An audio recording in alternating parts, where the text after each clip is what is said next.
없나이다. 아멘. 오늘 이 시간 우리에게 주신 하나님의 말씀은 전도서 10장 12절에서 20절까지의 말씀입니다.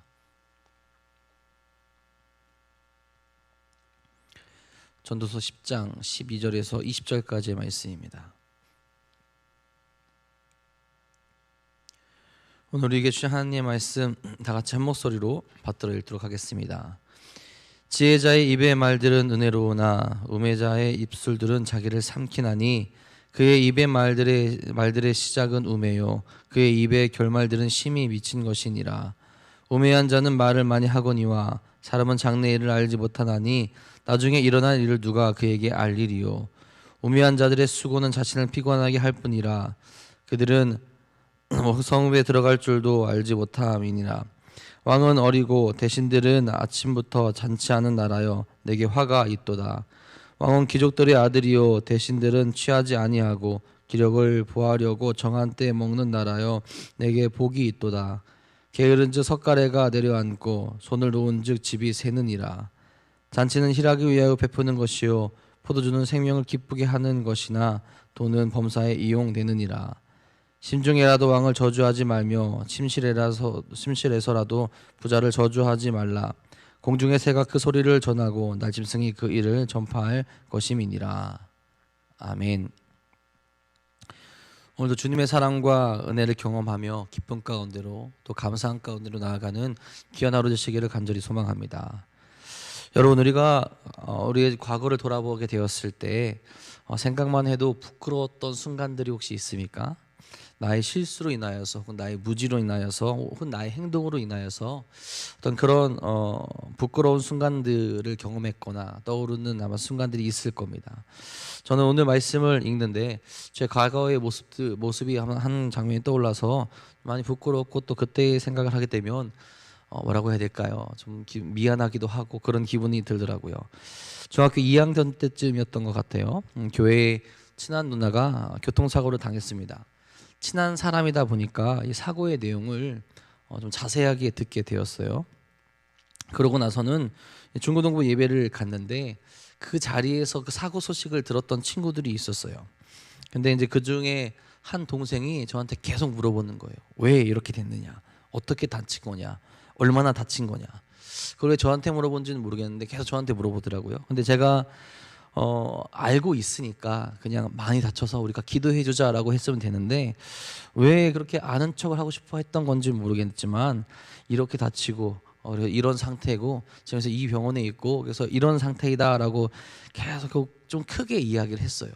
이야기를 다 하고 뒤를 살짝 봤는데 그 뒤에 그 사고 당했던 누나의 동생이 그 자리에 있더라고요. 그 동생을 보는 순간 아차 싶었습니다. 내가 이 말을 이렇게 크게 하는 게 아닌데 그 동생은 얼마나 걱정이 될 거예요. 본인도 사고의 내용을 들었고 다 이제 어떤 상황인지 알 텐데 그래도 불구하고 그 이야기를 또 누군가에 들을 때 그 마음에 상처가 되고 어려웠을 텐데 저는 아직도 그때 이야기를 또 떠올리게 되면 미안하기도 하고 또 부끄럽기도 합니다. 내 말이 내가 하게 함부로 한 그 말이 내가 함부로 하게 된 그 행동이 누군가에게 상처를 줬고 누군가를 아프게 할 수도 있겠구나. 우리가 쉽게 한 말 하나 또 우리는 그냥 해본 행동 하나가 누군가에겐 그런 상처를 줄 수 있게 되죠. 또한 변하지 않는 우리의 삶이 또 우리의 모습이 하나님 앞에 또 죄로 나아가게도 심판으로 나아갈 수 있게 됩니다. 여러분, 우리는 신앙인입니다. 말씀에서는 우리가 어떻게 살아가야 될지를 분명히 이야기해 주고 있죠. 거룩하게 또 남을 생각하며 말을 조심하며 또 행동을 조심하라 그렇게 이야기를 합니다. 물론 여러분, 우리는 연약하기 때문에 실수할 때도 분명히 있습니다. 상황에 어울리지 않게 행동하며 쉽게 말하며 누군가에게 상처를 줄 수 있다는 거죠. 근데 그러한 모습 또 그러한 사실을 깨달았다면 어떻게 해야 될까요? 당연히 반성하며 다시는 그런 모습을 보이지 않도록 해야 합니다.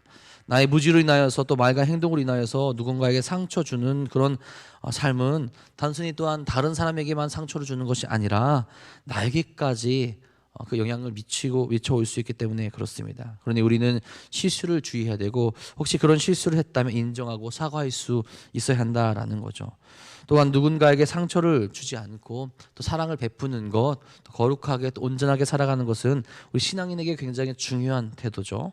우리는 결코 혼자 살아가는 존재가 아니기 때문에 그렇습니다. 하나님을 사랑하고 이웃을 사랑하라는 또한 예수님의 명령 앞에서 우리가 행해야 될 모습은 그런 실수를 저버리고 실수를 멀리하고 또 실수를 했다면 그것을 인정하며 사과하며 사랑하며 나아갈 수 있는 태도를 보여야 한다라는 거죠. 오늘 우리가 보여야 하는 삶의 올바른 태도를 찾으시고 또 신앙으로서 은혜로운 모습으로 나아가는 여러분이 될 수 있기를 간절히 소망합니다. 오늘 말씀에서 지혜자의 모습과 우매자의 모습을 비교하면서 어떤 사람이 믿음의 사람이며 남에게 은혜를 끼침과 동시에 자신도 은혜를 받게 되는지를 말해줍니다. 어떤 모습이 오늘 우리에게 이야기되며 또 우리로 깨닫게 하는지 한번 살펴보도록 하겠습니다. 먼저는 말을 조심할 줄 아는 사람이 되어야 한다라고 그렇게 이야기를 합니다. 말에 대해서 굉장히 재밌게 표현합니다. 12절에 이렇게 이야기하죠. 지혜자의 입의 말들은 은혜로우나 우매자의 입술들은 자기를 삼키나니. 지혜자의 입술은 그 입은 은혜롭다라고 말합니다. 은혜롭다라고 말하는 것은 어떤 의미가 있습니까? 친절한 말이나 경우에 합당한 그런 말들을 의미합니다. 또한 덕을 세우는 말이나 호감이 가는 말들을 이야기합니다. 잠언 15장 23절에 이렇게 이야기합니다. 사람은 그 입의 대답으로 말미암아 기쁨을 얻나니 때에 맞는 말이 얼마나 아름다운고. 그 때에 맞는 말, 그 상황에 맞는 말을 하는 것으로 말미암아 기쁨을 전해줄 수 있다라는 거예요. 그 말이 아름답다라고 자연에서 표현합니다. 그렇지 않습니까, 여러분? 상황에 맞는 말을 하는 것 얼마나 중요합니까? 내 생과 내가 하고 싶은 말을 하는 것이 아니라 내 이웃을 생각하며 나와 함께하는 사람을 생각하며 그때에 맞는 말을 함께 해주는 것이 아름다운 말이고 서로를 세워주는 말이 될 수 있다라는 겁니다. 그 말에 은혜가 담기게 된다라는 거죠. 이런 말이 바로 은혜로운 말이 된다라는 겁니다. 그런데 우매자의 말은 반대의 상황을 연출합니다. 무엇입니까? 자기 자신을 삼킨다라고 이야기를 하고 있어요. 이것은 어리석은 말로 말미암아 그 상황에 있는 그 사람들뿐만 아니라 나 자신도 위기로 몰아놓을 수 있는 상황을 스스로 만들어 간다라는 거예요. 여러분, 말을 막 하는 사람들 보게 되면 어떤 생각이 들게 됩니까? 안타까운 생각도 든과 동시에 저 사람과 가까이 하고 싶지 않다라는 생각이 많은 사람들에게 공통적으로 들게 됩니다. 왜요? 그 사람과 함께 있으면 나에 대해서도 공격적인 말을 하고요. 주변에 있는 사람들도 공격적인 말을 하기 때문에 그렇습니다. 결국에 그 사람 스스로도 혼자 고립되게 만드는 상황이 그 말로 인하여서 만들어줄 수 있다라는 거죠. 여러분, 우리가 결혼식에 간다고 한번 생각해 봅시다. 자, 결혼식장에서 결혼하는 신랑과 신부를 만났어요. 그때에 맞는 말이 무엇일까요? 정말 멋있다, 정말 아름답다, 축하한다 라고 이야기하는 것, 이것이 정말 그 상황에 맞고 아름다운 말이고 은혜로운 말일 거예요. 그런데 거기서 이제 인생이 끝났다라더니 혹은 식장이 별로라고 한다거나 옷들이 안 어울린다, 신부가 왜 이렇게 이쁘지 않냐라고 이야기한다면 어떨까요? 분위기를 완전 망쳐버리겠죠. 신부와 신랑과 결혼식에 온 사람들 그 마음까지도 다 망쳐버리게 될 거예요. 말을 한 건 아니지만 이런 상황도 있습니다. 어떤 사람이 결혼식장을 가는데 새하얀 옷을 입고 갔다고 이제 합니다. 실제로 있었던 일이에요. 결혼식장 갈 때 이제 신부를 돋보이게 하기 위해서 보통 흰색 옷은 피하게 되죠, 그렇죠? 근데 그 흰색 옷을 입고 갔대요. 자, 그래서 어떻게 되었을까요? 그 사람, 그날 결혼식에 있었던 사람이, 신부였던 사람이 그 사람이 결혼식을 할 때 흰색 옷을 입고 갔다고 합니다. 말로 한 건 아니지만 어떤 그 상황이, 어리석은 상황이 스스로도 또 망치게 되는, 결혼식을 또 망치게 되는 그런 일들로 만들어오게 됐다라는 거죠. 일어난 우매자의 말은 어떠합니까, 여러분? 13절에 이야기합니다. 그의 입의 말들의 시작은 우매요, 그의 입의 결말들은 심히 미친 것이니라. 표현을 굉장히 강하게 합니다. 그들의 말은 어리석게 시작하고 결말들은 미친 것이라고 그렇게 표현을 하죠. 그만큼 우매한 자들의 입에서 나오는 말은 좋은 결과를 내지도 못하고 모든 사람들을 다 스스로 파멸로 이끄는 말이 주로 이룬다라는 겁니다. 인간적으로 보더라도 우매한 자들의 말은 굉장히 피하고 싶은 말이 된다라는 거죠. 그래서 특별히 여러분, 성경에서 말하고 있는 그 우매한 자들의 말, 우매한 자들의 삶은 어떤 것일까요? 일반적으로도 사람과의 관계를 끊어버리는 말을 하는 것이 그들이지만 성경적으로도 생각하면 그들은 그릇된 생각을 가지고 있는 사람이라는 겁니다. 어떤 것이 그릇된 생각입니까? 어떤 것이 그릇된 말을 하는 사람들입니까? 하나님을 인정하지 않는 사람들입니다. 즉 우매한 자들의 말은 하나님이 계시지 않는다라는 것을 전제로 하면서 어리석은 말들을 한다라는 거예요. 천지를 창조하신 하나님의 섭리를 인정하지 않습니다. 하나님의 역사하심을 바라보지 않습니다. 그러니 그들의 말은 하나님 앞에서 어떻게 보면 미련한 자의, 미친 자의 소리로 끝나게 된다라는 거죠. 이런 우매한 자들, 하나님을 인정하지 않는 자들의 소리를 듣게 되면 어떻습니까? 우리들이 보게 될 때는 굉장히 불편할 거예요. 그리고 그들을 보게 될 때 굉장히 안타깝습니다. 또한 그 우매한 자들끼리 모이게 되면 그들 스스로 죽이게 되는 일들로 나아가게 된다는 거죠. 하나님을 만나야 하는데 하나님께 나아가야 할 때인데 하나님께 나아가지 못하게 만듭니다. 혹은 같은 어둠으로 물들게 만든다라는 거죠. 하나님을 만날 수 있었던 사람들에게까지 생명이 전달되는 것을 방해할 수 있다라는 거죠. 그리고 자신도 파멸의 길로 나아갈 수 있게 된다라는 겁니다. 14절 15절에 이렇게 말합니다. 우매한 자는 말을 많이 하거니와 사람은 장래 일을 알지 못하나니 나중에 일어날 일을 누가 그에게 알리리요. 우매한 자들의 수고는 자신을 피곤하게 할 뿐이라 그들은 성읍에 들어갈 줄도 알지 못함이니라. 이런 우매한 자들의 말이 참 많다라는 거죠. 중요한 것은 그들에게 중요한 말, 정말 생명이 되는 말은 하지는 않습니다. 또한 그에게 어떠한 일이 일어날 줄은 전혀 짐작하지 못하고 상상하지도 못합니다. 그렇지만 교만하게 마치 자신의 모든 것을 안다는 듯이 말을 하고 있다는 거예요. 누구나 다 할 수 있는 자신의 성음, 자신의 집을 찾아가는 일조차도 제대로 하지 못하면서 우리가 진정으로 찾아야 하는 하나님 앞으로 나아가지도 못하면서 하루 종일 쓸데없는 말만 하며 자신을 내세우는 데 앞장서고 있다라는 겁니다. 여러분, 우리의 모습이 이러할 때가 있지는 않습니까? 사람을 살리고 누군가를 세우는 말, 때에 맞는 말, 그 상황에 어울리는 말을 해야 되는데 그러지 아니하고 누군가를 파괴하는 말을 하고 있지 않습니까? 우리의 말을 통하여서 하나님을 보이고 하나님의 영광을 나타내며 전도하며 기쁨이 되는 말들, 정말 그게 우리에게 있어서 가장 때에 맞는 말이 아니겠습니까? 그 말을 해야 되는데 하나님의 영광을 나타내기보다는 우리 자신을 나타내고 죄악을 드러내게 되고 누군가에게 상처 주는 말들을 하고 있지는 않습니까? 생명이 전파되어야 되는데 하나님의 말씀이 전파되어야 되는데 내 앞가림조차 하지 못하면서 하나님의 성전으로 나아가지도 못하면서 교만한 말을 하고 파멸의 길로 나아가는 그런 우매자들의 말들을 우리가 할 때가 있지 않은가 한번 돌이켜봐야 한다라는 거죠. 우리의 입을 하나님께 맡기시기 바랍니다. 오늘 말씀처럼 그때에 맞는 말, 은혜로운 말들이 우리에게 가득 넘치기를 간절히 소망합니다. 그래서 하나님의 마음으로 말하며 생명으로 나아갈 수 있는 말을 하며 지혜자의 말을 하는 사랑하는 여러분들이 되시기를 간절히 소망합니다. 두 번째로는 우리가 언제나 성실하게 살아갈 수 있어야 하면 오늘 말씀에서 이야기를 합니다. 16절부터 왕과 나라의 이야기가 등장을 합니다. 16절 이렇게 이야기합니다. 왕은 어리고 대신들은 아침부터 잔치하는 나라여 내게 화가 있도다. 자, 말을 제대로 하게 되는 것을 배웠다면 이제 우리의 삶과 우리의 행동도 어떠해야 되는지를 가르쳐주고 있는 거예요. 여기서 왕이 어리다라는 의미는 여러 가지 뜻을 가지고 있습니다.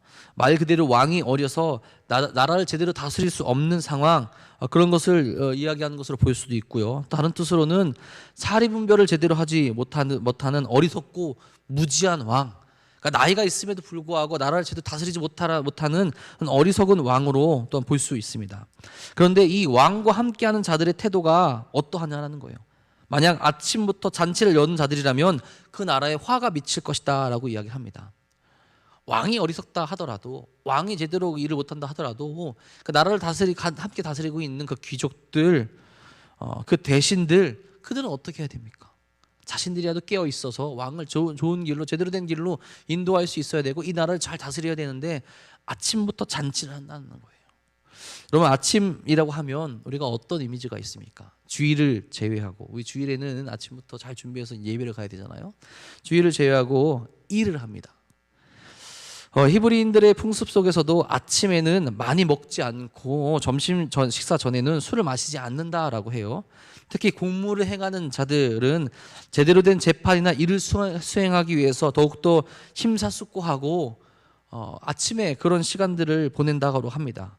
그런 시간인 아침부터 잔치를 연다라는 것은 모든 것을 버려두고 어리석은 왕을 무시하며 자신들의 쾌락을 채우는 행위가 된다라는 거죠. 그러니 그런 나라에는 어떤 미래와 희망이 있겠습니까? 없다라는 거예요. 결국 그 나라는 망하게 될 거라는 거죠. 자, 그런데 이 이야기와 반대의 말을 합니다. 17절이에요. 왕은 귀족들의 아들이요 대신들은 취하지 아니하고 기력을 보하려고 정한 때에 먹는 나라여 내게 복이 있도다. 왕을 존귀하게 여깁니다.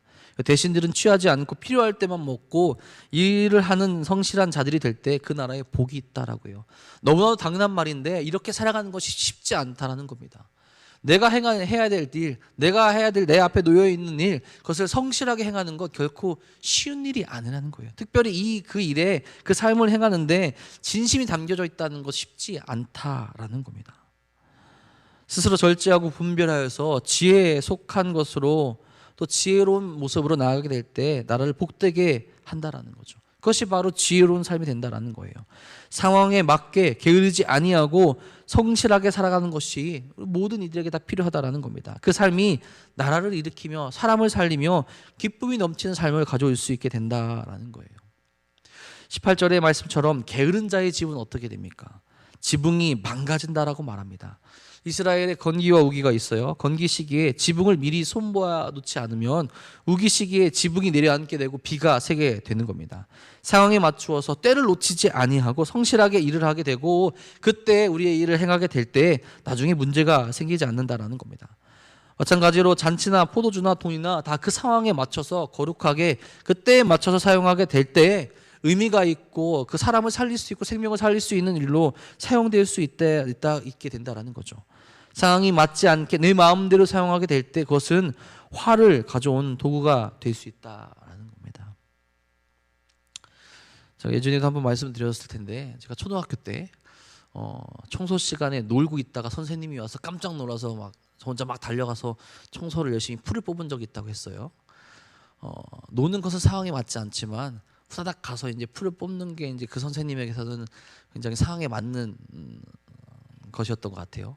근데 저희가 놀고 있던 건 못 보고 그것만 보시고 굉장히 감명을 받으시면서 다른 학교에서 오신 분인데 내가 이 사실을 다른 학교 친구들에게 전하겠다라고 하면서 돌아가셨습니다. 거기서 그 학교가 한 3,000명 된 학교인데 제 이야기를 그때 그렇게 하셨대요. 저는 굉장히 부끄럽더라고요. 전 단순히 혼나기 싫어서 선생님이 오는 것 같아서 달려가서 청소를 한 건데 그분은 그것에 감명을 받고 그것을 아이들에게 얘기하는. 근데 우리의 모습이 어떠한지 생각해 봐야 된다는 거예요. 정말 상황에 맞춰서 때에 맞춰서 우리 작은 일들도 누군가에게 큰 영향을 미칠 수 있는데 난 정말 성실하게 깊은 가운데로 나의 모습을 보이며 그 길을 나아가고 있을까? 여러분 이런 모습을 믿음에 한번 적용하면 생각해 봅시다. 상황에 맞는 믿음의 모습이 필요하다라는 거예요. 교만하게 언제나 내 뜻대로 될 것이라 생각하며 지내는 것이 아니라는 거죠. 내가 바라는 것을 위하여 하나님의 말씀을 해석하고 내 상황에 맞추는 것이 아니라 하나님의 말씀에 내가 들어가서 살아갈 수 있어야 된다는 거죠. 그래서 하나님이 원하실 때 하나님이 바라시는 일들을 늘 염두하며 늘 고민하며 늘 생각하며 그 일들을 행하며 나아갈 수 있어야 된다는 겁니다. 말씀을 읽는 것 당연하고요. 기도하는 것 당연하고요. 함께 모이며 서로를 사랑하는 모습 당연합니다. 내 상황에 맞춰서 누군가를 오라고 하고 누군가에게 그 일들을 하게 강요하는 것이 아니라 그들과 함께 내가 먼저 나아가서 그 상황에 맞춰서 누군가를 세워주며 사랑하며 그들과 함께하는 모습이 있어야 된다는 거죠. 특별히 하나님의 모습을 가지며 하나님께서 기뻐하시는 모습을 항상 행하며 우리가 살아갈 수 있어야 된다는 겁니다. 성실하게 예배할 때뿐만이 아니라 주일 예배만 그러는 것이 아니라 내가 살아가는 모든 삶의 자리에서 나 혼자 살아가는 것 같은 그런 상황 속에서도 하나님의 말씀을 바라보며 말씀대로 살아가는 그런 성실한 모습이 우리에게 있어야 된다라는 거죠. 그래서 언제나 죄를 회개할 수 있어야 되고요. 하나님 나라에 들어갈 수 있는 자의 모습으로 우리가 세워질 수 있어야 된다는 거죠. 그리고 그 모습으로 우리가 만나는 모든 이들에게 거룩한 영향력을 끼치며 그들도 하나님께 나올 수 있는 일들을 보여야 된다는 겁니다. 회개할 때 회개하지 아니하고 회복해야 될 때 회복하지 않으면 또한 기도할 때 기도하지 않는다면 그 사람의 화가 미칠 것이다 라고 이렇게 이야기하고 있는 거죠. 우리의 상황을 언제나 돌아보며 상황에 맞는 온전한 삶, 특별히 언제나 하나님께 기대어 살아갈 수 있는 여러분들이 될 수 있기를 간절히 소망합니다. 마지막 20절에 이렇게 말합니다. 심중이라도 왕을 저주하지 말며 침실에서라도 부자를 저주하지 말라. 공중의 새가 그 소리를 전하고 날짐승이 그 일을 전파할 것임이니라. 어떠한 상황이라도 어리석은 모습을 가지지 말라는 거죠. 우리의 입술을 통하여서 또 우리의 행동을 통하여서 우리 삶을 망치는 길로 나아가지 아니하고 그 상황에 언제나 거룩한 모습으로 나아갈 수 있어야 된다는 것을 이야기해 준다는 거죠. 여러분, 우리의 말이 지혜로운 자의 말이 되고 있습니까? 또한 우리의 삶에 성실하여서 하나님께서 기뻐하시는 그 삶으로 나아가고 있습니까? 어리석은 자의 모습을 버리시고 하나님을 따라 나아가는 지혜로운 자의 삶을 살아가시는 사랑하는 도남동교회 성도님들 되시기를 주님의 이름으로 축원합니다. 기도하겠습니다. 사랑해 주님, 오늘도 우리를 이 자리로 불러주시니 감사를 드립니다. 어리석은 모습을 버리게 하여 주시고 거룩한 모습으로 주님께서 기뻐하시는 모습으로 나아갈 수 있도록 깨닫게 하시니 진심으로 감사를 드립니다. 다시 한번 세워 주시옵소서. 다시 한번 주님 거룩한 길로 나아갈 수 있도록 인도하여 주옵소서. 사랑하는 그 주님만을 바라보며 은혜로운 길로 나아갈 수 있도록 인도하여 주시옵고 아버지께 더욱더 주님 바라보고 나아갈 수 있는 그 삶과 은혜의 고백들로 채워질 수 있도록 인도하여 주시옵소서. 우리가 가는 길이 지금 어떤 길입니까? 우리가 나아가는 길이 지금 어떤 길입니까? 아버지, 우리가 버려야 될 모습이 있다면, 우리가 고쳐야 될 말의 모습이 있다면 지금 고치게 하여 주시옵고 사랑의 길로 나아갈 수 있는 모든 일 될 수 있도록 인도하여 주옵소서. 특별히 연약한 모습이 있을 수 있습니다. 우리는 아버지 인간이기에 또 연약한 모습을 가지고 나아갈 수 있습니다. 그럴 때마다 주님께 기도하며 나아갈 수 있도록 인도하여 주시며 사랑으로 다시 한번 주님의 은혜를 경험하며 나아가서 아버지 온전한 모습을 늘 갖추며 나아갈 수 있는 저희 될 수 있도록 인도하여 주시옵소서. 특별히 우리 사랑하는 도남동교회 안에 그 기쁨의 모습이, 그 거룩한 모습이 가득 넘치길 소망합니다. 한 사람 한 사람 붙잡아 주셔서 하나 되는 모습으로 나아가게 하여 주시옵고 또 우리의 말을 주님께 맡기게 하여 주시옵고 또 우리의 삶을 주님께 맡기게 하여 주셔서 아버지 내 생각과 내 뜻을 내려놓고 하나 되는 공동체 안에서 기쁨으로 나아갈 수 있는 우리 도남동교회 될 수 있도록 인도하시고 이끌어 주시옵소서. 특별히 그 삶을 살아가는데 어렵고 힘든 일들이 있습니까? 또한 지금 아파하고 또 육적으로 병들어 누워있는 일이 있습니까? 그들에게 모두 임재하여 주셔서 하나님의 사랑을 경험하게 해주시옵고 기쁨 가운데로 나갈 수 있도록 이끄시고 인도하여 주시옵소서. 저는 특별히 이 시간 김인경 권사 11조 예물과 성탄 헌금 드렸습니다. 주님께서 허락하신 그 사랑하는 권사님 안에서 큰 은혜 허락하여 주시옵고 기쁨과 감사한 가운데로 나갈 수 있도록 인도하시고 이끌어 주시옵소서. 오늘도 기도하며 주 앞으로 나가는 모든 이들을 기억하여 주사 사랑하는 이들에게 주님의 음성을 들려주시옵고 응답하시는 그 귀한 일들을 경험하게 해주셔서 끝까지 포기하지 아니하고 믿음으로 나아갈 수 있는 시간 될 수 있도록 인도하여 주시옵소서. 오늘도 주님께서 우리와 함께 하시며 은혜의 길로 인도하실 것 믿사오며 우리 사랑하신 우리 구주 예수 그리스도의 이름으로 감사하며 기도합니다. 아멘. 하나님, 오늘도 기쁨의 길로 또 은혜의 길로 나아갈 수 있기를 간절히 소망합니다. 우리에게 어떤 일이 있습니까? 우리에게 어떤 삶이 있습니까? 주의 아버지, 더욱더 주님께서 주시는 그 길로 나갈 수 있도록 인도하여 주옵소서. 아버지께 나아가는 그 삶, 아버지와 동행하는 그 삶, 아버지와 함께하는 그 삶, 아버지 바라보는 그 삶이 될 수 있도록 역사하여 주셔서 그 길 위에게 넘쳐올 수 있도록 인도하여 주시옵소서. 뜨겁게 기도하며 나갈 수 있는 삶을 허락하여 주시옵소서. 우리의 말과 우리의 행동이 어떠한지 돌이켜보게 하여 주셔서 주님께 기쁨이 되고 주님께 도움이 되고 주님께 사랑이 되고 주님의 즐거움이 되는 삶을 살아갈 수 있도록 인도하여 주옵소서. 어리석은 모습이 우리에게 있습니까? 오늘도 우리가 돌이키지 못하는 모습이 우리에게 있습니까? 아버지의 그 삶과 그 뜻을 아버지 주님께 돌이키며 나갈 수 있는 삶을 허락하여 주옵소서. 아버지 주님만 바라보고 나갈 수 있는 삶이 될 수 있도록 세우시고 역사하여 주옵소서. 모든 것 주님께 드리며 나갈 수 있도록 채우시고